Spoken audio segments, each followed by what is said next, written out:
ले ले, मैं हूँ यहाँ पर थोड़ी सी देर। भैया जो ये हम पढ़ते थे ना स्वयंपम लब्धि और विशुद्धि लब्धि, तो स्वयंपम लब्धि में तो इतना ही पढ़ा कि भाई हित अहित का विचार होना। नहीं, हित हित का विचार तो अभी करा ही नहीं है। संगी जी ये जो बताया अभी क्षयोपम लब्धि देशना लब्धि आएगी ना, तब जाके आएंगे विचार तक। अभी तो सामान्य करने की उसकी योग्यता होना, स्वयंपम लब्धि मतलब उसकी योग्यता नहीं नहीं, योग्यता तो आपको जीवन, जो हित हित का विचार करने की जो आपकी योग्यता क्षमता है वो आपको जिंदगी भर है। 8 साल के हो गए थे ना जब से गर्भज में, तब से तो क्षयोपम लब्धि थोड़ी ना चल रही तब से। उन्होंने क्या बोला, प्रति समय अनंत गुणा अनुभागहीन होना चाहिए। और आप जन्म से अनंत गुणाहीन कर दोगे ना तो खत्म ही हो जाएगा कर्म, फिर 0 पे पहुंच जाएगा। फिर लब्धि और भाव में अंतर क्या है? लब्धि और भाव, कौन सा भाव? जैसे अपन लब्धि एक परिणाम का ही तो पार्ट है। जो विशिष्ट परिणाम है ना, प्राप्ति हुई है। हाँ। क्या प्राप्ति हुई है? कर्म के अनुभाग घटने की प्राप्ति हुई है। उस अंतर मुहूर्त वाली दशा का नाम है क्षयोपम लब्धि। और जो क्षयोपमिक भाव है तो वो तो अनादिकाल से पाया जा रहा है। ऐसे भैया जी क्षयिक सम्यक दृष्टि किसको, एक मिनट, आपको जिसको सुनना है ना बैठ जाओ पहले, और पूछना भी तो बैठ जाओ, और जिसको जाना है वो चले जाओ। भैया भैया पीछे और आगे बैठ जाओ, और जाना है तो आप चले जाओ। हाँ भाई साहब, बहनों एक सेकंड, बहनों ओ बहनों, जा रहे हो तो जाओ, नहीं तो बैठ जाओ, बैठ जाओ, सुनने वाले बैठ जाओ। हाँ, उपशम श्रेणी जो है वो क्षयिक सम्यक दृष्टि जीव भी चढ़ सकता है क्या? हाँ क्षयिक सम्यक दृष्टि हाँ चढ़ सकता है, चढ़ सकता है। हाँ चलो, इधर किसको प्रश्न है? महिलाओं में देना है, सौम्या को। एक और कहा भैया माइक, अरे माइक वाले एक और ले, नहीं 2 चाहिए। जो कहाँ है? हाँ बोलो, इधर किसके पास है? एक मिनट। अब भैया जो अपन ने क्षयोपम लब्धि बोली, तो इसका निमित्तक हम कर्म की अपेक्षा से सोचें तो यहाँ पे साता वेदनी का उदय या अंतराय कर्म का यहाँ पे कम होना, सभी कर्म के क्षयोपम घटते हैं। अच्छा, जो क्षयोपम नहीं, उदय घटते हैं। उदय घटते हैं। जो पाप प्रकृतियां है ना, हाँ पाप प्रकृतियों का सबका अनुभाग घटाना है, ठीक है। वो स्वतः घटता है। और कभी आप अच्छे काम करने लग जाओ तो उस समय घटता है। तो निमित्त मतलब अच्छे काम, और अगर हम निमित्त सोचें कि एक बार तो कर्म का खुद का है और एक बार आपका है। एक बार हमारा जैसे पुरुषार्थ के कारण है। आप निकले, मैंने इसलिए दृष्टांत दिया था, निगोज से निकले, तो निगोज से निकलने में आपने क्या किया है? वो कर्म के अनुभागी घटे हैं, कुछ विशुद्धता जागी है, तो वो आप वहाँ से निकल पाए हो। 1 इंद्रिय से निकले, 2 इंद्रिय से निकले, तो कैसे निकले? तो वो कर्म का खेल। कभी आप करते हो कि अभी हम यहाँ से देव में जाएंगे, तो वो आपके परिणाम उससे गए, कर्म से नहीं गए हो। तो जो अनुभाग घट रहे हैं, घटने के लिए हमारे परिणाम निमित्त होते हैं, कभी कर्म ही सीधा निमित्त होता है। ठीक है जी भैया। हाँ प्रथमोपशम सम्यक तो है, वो अंतर्मुहूर्त बाद वापस प्रथमोपशम सम्यक तो हो सकता है? नहीं हो सकता, बिल्कुल नहीं हो सकता। नहीं मतलब मिथ्यात्व में चला गया फिर वापस पल्ले का असंख्याता भाग लगता है। अच्छा, मतलब वो पल्ले का असंख्यात्व भाग, मतलब एक कर्मभूमि के मनुष्य में प्रथमोपशम सम्यक तो एक ही बार होगा। कर्म भूमि में एक ही बार हो सकता है, भोग भूमि में मल्टीपल टाइम्स हो सकता है। पंडित जी, संगी और साकार में क्या डिफरेंस है? संगी यानी मन सहित, तो वो भी डिसीजन लेन मन होना चाहिए। और साकार तो क्या है? 1 इंद्रिय भी साकार होता है, 2 इंद्रिय, 3 इंद्रिय, 4 इंद्रिय, पंचेंद्रिय सब साकार होते हैं। जिसको ज्ञानोपयोग है, ज्ञान का उपयोग कर रहा है, वो साकार कहलाता है। तो जो डिसीजन मेकिंग में आपने बोला साकार में होता है, नहीं, तो डिसीजन मेकिंग नहीं, संगी में होता है। मन के साथ में डिसीजन मेकिंग, हित अहित का निर्णय लेने की सामर्थ्य, जो तत्व अतत्व देव अदेव स्वपर का हो सकता है, दैट इज कैपेबिलिटी ऑफ मन ओनली। और वैसे ही ज्ञान का उपयोग होता है, मुझे ये खाना है, ये मीठा, ये खट्टा, ये कड़वा है, ये अच्छा है, बुरा है, ऐसा वो जो ज्ञान का प्रयोग कर रहा है, तो वो तो किसी भी जीव को होता है, तो वो साकार उपयोग है। तो एक और प्रश्न था, ये हम क्षयोपम में हमने बोला कि अनंत गुना घटता है, तो जो बैलेंस होता है फिर उसका क्या होता है? जैसे टोटल में हमने अगर माइनस किया तो बैलेंस भी बचता है। हम सत्ता नहीं घटा रहे हैं, उदय घटा रहे हैं केवल। तो जो ज़्यादा अनुभाग वाले पार्टिकल्स होते हैं वो कम अनुभाग वाले में उदय में आकर के खिर जाते हैं। पूरी सत्ता को चेंज नहीं किया जा रहा है, ओनली द मोमेंट, जिस समय पे आप गुजरते जा रहे हो, उसके जो ज़्यादा शक्ति वाले पार्टिकल्स हैं उसको कम शक्ति में कन्वर्ट करके उदय में ला करके भोग लिया जाता है। भैया जी 2 प्रश्न है। हाँ। पहला ये कि आपने बताया प्रथमोपसम पहले से चौथे, पांचवें और सातवें में जाने की प्रक्रिया है। सातवें में जब हम उपशम सम्यक दर्शन प्राप्त करते हैं और उस समय यदि हम श्रेणी के सन्मुख हों तो क्या उपशम से ही, प्रथमोपशम से ही द्वितीय उपशम हो नहीं सकता होता है। नहीं होता। छायोपशमिक से ही होता है। ठीक। दूसरा प्रश्न ये है कि घातीय कर्मों में तो 6 उपशम समझ में आ गया, अघातीय कर्मों में 6 उपशम और उदय कैसे? नहीं है ना, हमने ये तो ना बोला है, हमने छयोपशम लब्धि बोली है, घातिया अघातिया दोनों में। तो नाना प्रकार से मतलब छयोपशम लब्धि बोली है, छायोपशमिक भाव नहीं बोला है। छायोपशमिक भाव तो इसलिए तो अंतर करके दिखाया। छायोपशमिक भाव जो है वह घातिया में ही होता है, और छयोपशम लब्धि जब हम कह रहे हैं तो उस लब्धि का मतलब है कर्म का अनुभाग अनंत गुणाहीन होकर के उदय में आना, तो वो घातिया अघातिया दोनों में होता है। इसका अर्थ हम ये मानेंगे कि अघातीय कर्मों में केवल और केवल उदय और क्षय, हाँ, क्षय उपशम नहीं। छयोपशम नहीं होता। कोई इधर, हाँ बोलो बीजल। पंडित जी, वो आपने बोला ना सासू बहू का उदाहरण सासू- दिया था, वैसे नहीं, उससे हाँ। मैं और पूछ रही हूँ, हाँ। स्लॉटर हाउस में जो काम करते हैं हाँ। उनको क्या सम्यक दर्शन हो सकता है वैसे काम करते जो समय? काम करते करते स्लॉटर हाउस में कट रहे हैं उनको, कि जो काट रहे हैं उनको? जो काट रहे हैं उनको। काट रहे हो तो हिंसा करे ना, उनको छयोपशम में लब्धि कहाँ हो पा रही है। इसलिए हमने क्या बोला था कि उसको अच्छा लग रहा है और विशुद्ध परिणाम हो रहे हैं, मतलब कुछ धर्म का अनुराग है। कौन सा धर्म? काटने का धर्म नहीं, बलि देने का धर्म नहीं, अहिंसा का, दया का, सत्य का, ब्रह्मचर्य का, संतोष से रहने का। ऐसा कोई जैन हो अजैन हो उसको हो सकता है, तो वहाँ तक पहुँच सकता है विशुद्धि तक। लेकिन जो साक्षात ही दया से रहित होकर क्रूर हो रहा है, उसको अभी उस कार्य के करते करते तो अवसर नहीं है। उस कार्य का त्याग कर दे, त्याग करके वो शांत होकर संक्लेश से विशुद्धता में आए तो फिर हो सकता है। और एक प्रश्न था, क्षयोपशम लब्धि कितनी बार होगी, इसका कुछ नियम है क्या? नहीं, कुछ नहीं, हमने अनेकों बार भी होती है। मैंने सामान्य बोला ना, 4 जो शुरू की लब्धि है वो सामान्य है, तो वो अनेकों बार भी होती, दिन भर में भी अनेकों बार हो सकती। भैया साहब, क्षयोक्षमिक जो सम्यक दृष्टि है वो क्षपक श्रेणी चढ़ सकता है या उपशम श्रेणी ही चढ़ना पड़ता है? कोई सी भी नहीं चढ़ता है। छायोपशमिक सम्यक दृष्टि कोई श्रेणी नहीं चढ़ता है। नहीं, मतलब उपशम श्रेणी है और क्षपक श्रेणी है। नहीं चढ़ सकता ना, बोल तो रहे हैं। वो- और कुछ का प्रश्न है?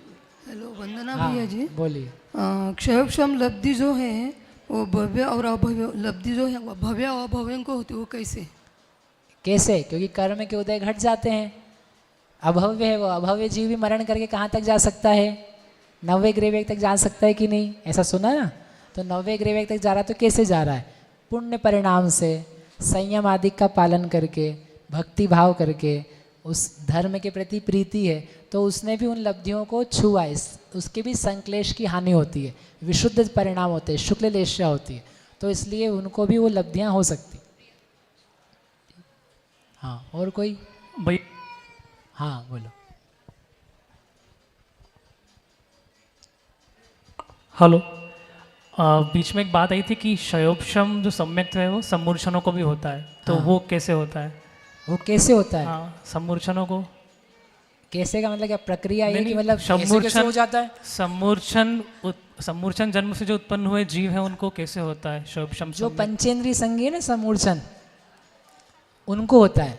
ये 1-2 इंद्रिय जो है, मक्खी मच्छर हैं समूर्छन वाले, उनकी बात नहीं कर रहे हैं, क्योंकि संगी शर्त तो पहले ही डाल दी ना हमने।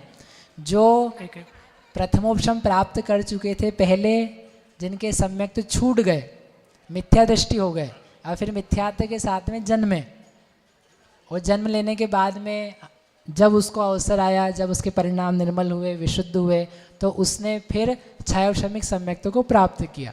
That's how they get it. छायोपशमिक प्राप्त करने के लिए पहले प्रथमोपशम करना ज़रूरी है। तो जो सम्मूर्छन जीव सम्यक दर्शन प्राप्त कर रहा है, वो पहले भव में औपशमिक सम्यक तो कहीं प्राप्त कर चुका है और उससे छूट चुका है, गिर चुका है, उसी सम्मूर्छन को पैदा हो सकता है। बट वो सम्मूर्छन जीव का मतलब जो भव रहेगा वो तो बहुत थोड़ा सा रहेगा, तो नहीं उसमें नहीं, लंबा भी भव रहता है। कोटि पूर्व की आयु रहती है। जो महामत्स्य जैसे जीव हैं, या शेर वगैरह भी जीव हैं ऐसे, जहाँ पर पिछले क्या वहाँ पर रहने वाले स्वयं रमण द्वीप में समुद्र के चट्टानों के ऊपर, या यहाँ भी हो सकता है भोग भूमि कर्म भूमि की आदि में। कोटि पूर्व की आयु होती है, और कोटि पूर्व की आयु में रहते हुए उसको जीवन के किसी काल में सम्यक्त हो सकता है, और पूरे जीवन भर सम्यक्त तो रह सकता है, कोड़ा कोड़ी वर्षों तक। और ये लब्धियों की पात्रता क्या है जीवों की, मतलब ये इसमें भी ऐसा है क्या कि संगी और हो गया ना, वही पर्याप्त? तो पात्रता।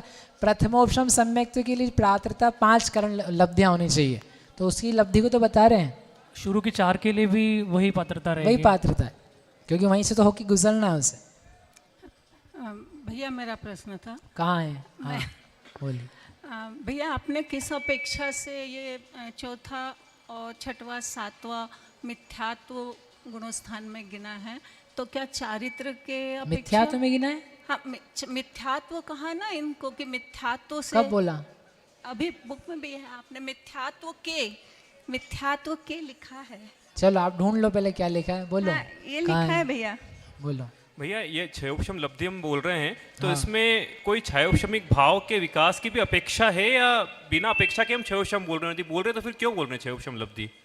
मतलब जो छायोपशमिक भाव पाए जाते हैं, हाँ, उनके विकास की अपेक्षा है क्या उनमें? तो वो तो हो ही रहा है ना विकास, क्योंकि आपके अनुभाग घट रहे हैं, देशघाती स्पर्धकों के भी अनुभाग अनंत गुणाहीन हो रहे हैं, तो वो आपका जो वीर्य है, आपका ज्ञान है, बढ़ रहा है। और आपके ये तो फिर उदय वाली बात है, मोह के कषाय के अनुभाग घट रहे हैं तो वो कम हो रहे हैं, तो जीव की विकृति कम हो रही है, बीमारी कम हो रही है। तो छायोपशमिक भाव में भी विशेषता आ रही है, वीर आदिक में भी विशेषता आ रही है, और उसके अलावा ज्ञान दर्शन की भी शक्तियाँ किंचित बढ़ती। भैया ये यहाँ लिखा है ये लिखा है उपशम होने से मिथ्यात्व गुणस्थान में से, हाँ में से निकालो, पंचमी लगाओ उसमें, मिथ्यात्व में से, मिथ्यात्वात् क्या प्राप्त होता है? चौथा, पांचवा, सातवां, उसका जो सम्यक्त्व है वह प्रथमोपशम सम्यक्त्व है। हमने बार बार तो बोला जो मिथ्यात्व गुणस्थान से सम्यक्त्व की प्राप्ति होती है वो प्रथमोपशम है, उपशम हुआ है तो। शादी मिथ्या दृष्टि लें जहाँ, शादी हो चाहे ना दी, उससे कोई फर्क नहीं पड़ रहा है। हाँ भैया चालू करो उसको।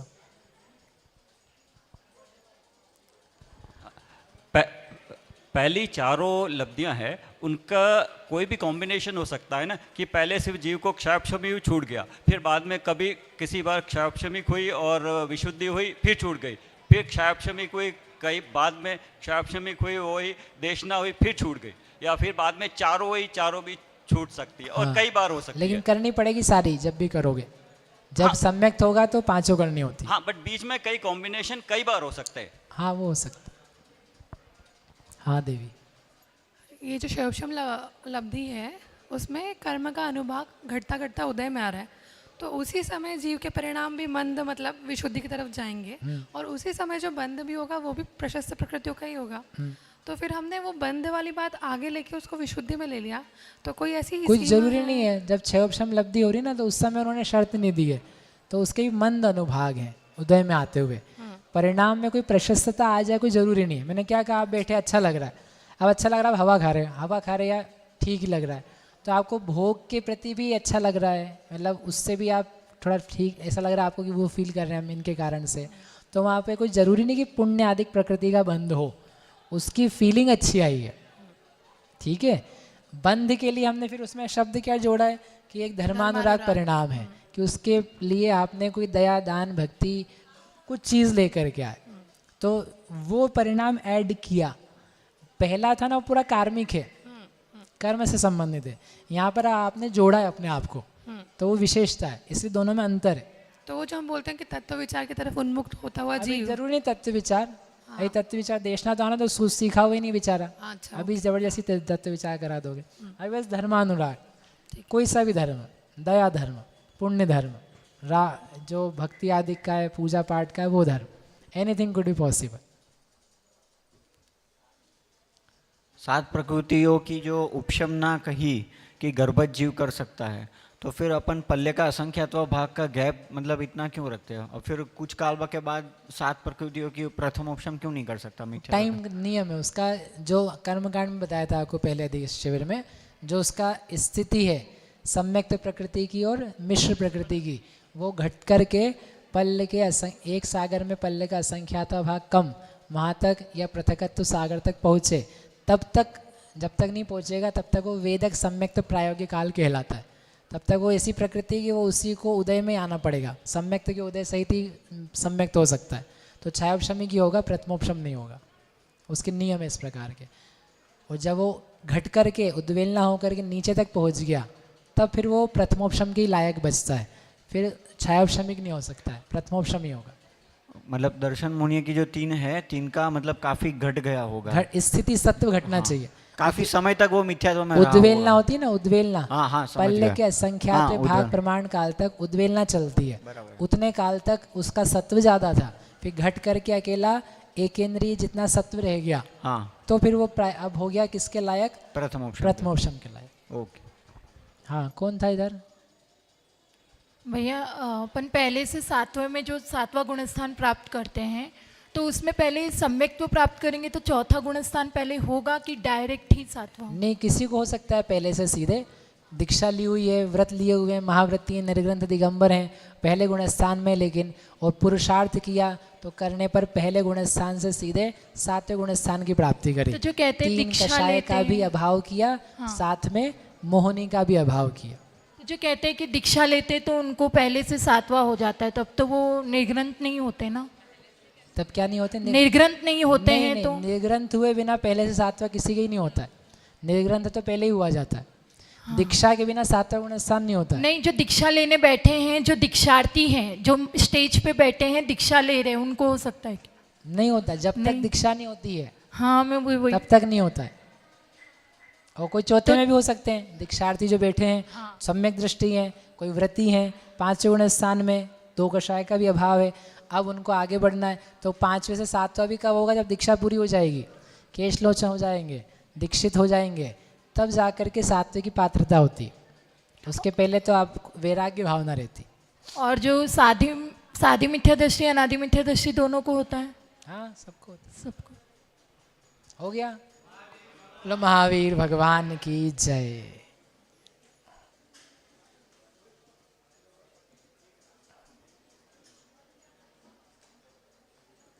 अरे रुको।